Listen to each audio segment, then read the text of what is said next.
Have you ever walked into a room full of smiles and felt a scream trapped in the silence? For as long as I can remember, I have. I was born with a strange kind of sight, one that perceives the invisible architecture of human connection, the hairline fractures in a happy marriage, the quiet desperation behind a confident voice, the unspoken truths that hang in the air like dust motes in a sunbeam. For years, I believed this was a curse, an affliction that sentenced me to a life of profound isolation, as if I were listening to a symphony of emotions while everyone else heard only a single pleasant note. The world, I learned, operates on a fragile agreement to ignore the depths. It's a collective dream of polite fictions, and my clarity was a constant threat to that dream. The dangers were not physical, but they carved deep into my soul.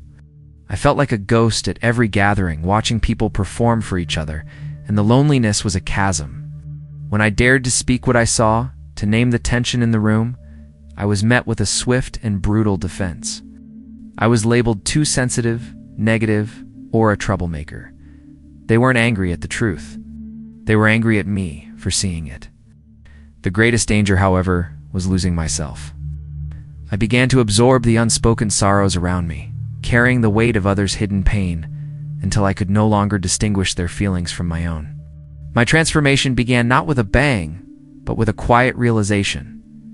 I understood that the problem was never my sight. It was my compulsive urge to intervene. Saw a crack and felt I had to fix it. I saw a truth and felt I had to announce it. The wisdom came in learning to be a lighthouse, not a rescue boat. A lighthouse doesn't chase ships. It simply stands, holds its light, and trusts that those who need it will find their way.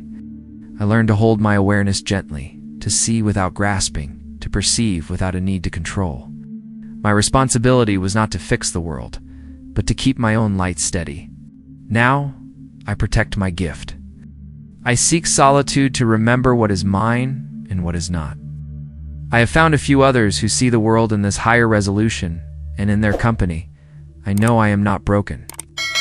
I understand that my awareness is not a weapon to expose others, but a quiet space I can hold for them, to perhaps one day see for themselves. I still see the scream in the silence, but now, I don't try to silence it or amplify it. I just see it and I let it be, knowing my peace comes not from changing the world, but from learning to live clearly and calmly within it.